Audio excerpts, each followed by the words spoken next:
Pro-Palestinian protests continue on college campuses across the country. One weekend and hundreds of people have been arrested as they grow in size and in intensity. From here at George Washington University up to New York, Columbia University to Virginia, VCU, University of Texas, and many, many more in between. The students demanding that these universities divest from businesses that have financial ties to Israel and those that are supporting the war in Gaza. At GW, protesters breaking down barriers in the last hours that the school put up. Some students have even been suspended. Our Bob Barnard live tonight from the university yard on day 6 of this encampment. Bob?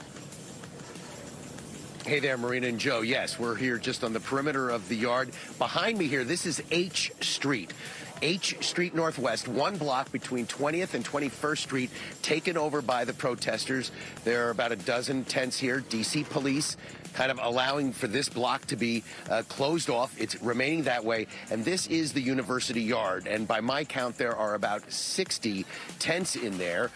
Students from all over the D.C. region. These aren't just GW students who are supporting this pro-Palestinian protest. You're going to hear from a student from Georgetown momentarily who is Jewish herself, but she's one of the organizers of this protest. And so basically, guys, so far it has remained quiet. And as we walk on in here, you're going to see, I mean, they have taken those barricades, which at one point after this began last Thursday night, surrounded the yard to try to keep those who left from coming back in. But on Sunday night, those barricades were all taken down by the student protesters, brought here to the middle. Every now and then they'll get on top of that and with a bullhorn do some chants. But basically, it's just students hanging out. And they've kept the pathways open here. So students who are going to class, going to their dorms, there's a nearby high school. Those students use this as a cut through to go get lunch. They've all been able to pass without too much of a hassle. Here now is one of the student organizers and one of the Jewish students from GW who's not happy with the way things are going.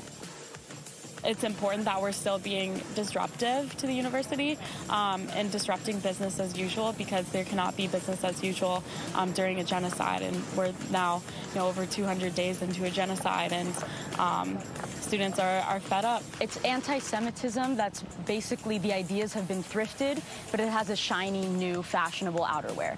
And the fact that this is given the moral high ground, it's exactly how it happened in Germany in the Nazi era.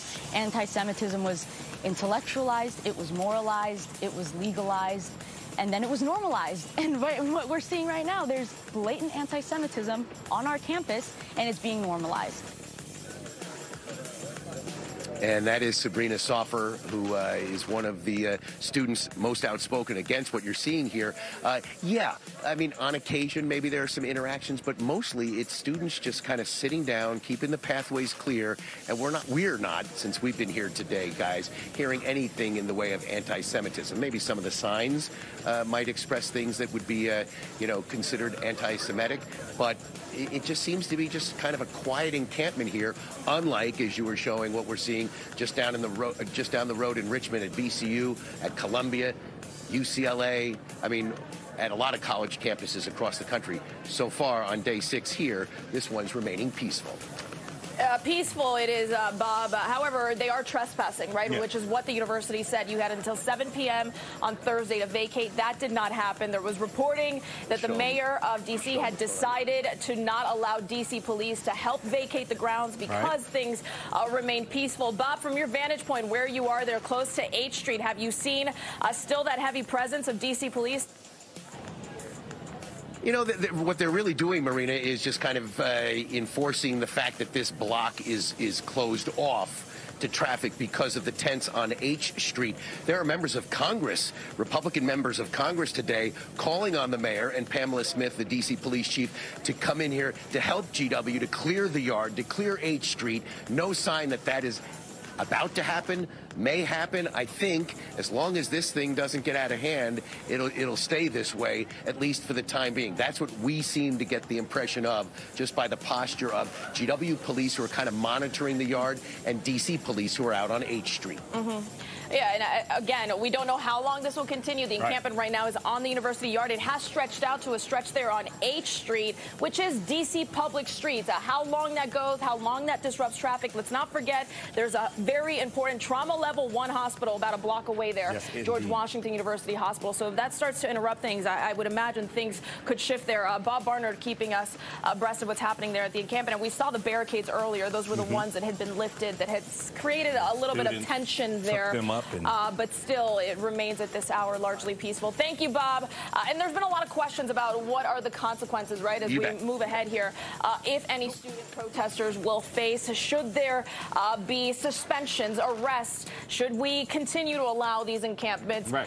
So I'm curious just how people are feeling about what's happening, not just here, but across the country. People have a lot of feelings about this one because, the mayor did not send in the police because of what we said, because of the optics and how it looks. And in this country, student protests have had this sort of, we've romanticized them for a great deal. And so it makes people a little bit cautious about how they interact with the students. Should we be knocking them out? Should they face prosecution? Should they be in trouble or whatever? I was a student protester at one point in time. That's a whole nother story. So I went to the streets to see how people felt about it. Here's what they had to say. Should there be repercussions for the students if property is damaged or someone gets hurt? Absolutely. It's one thing to protest peacefully and in order. When you start destroying property, that's wrong.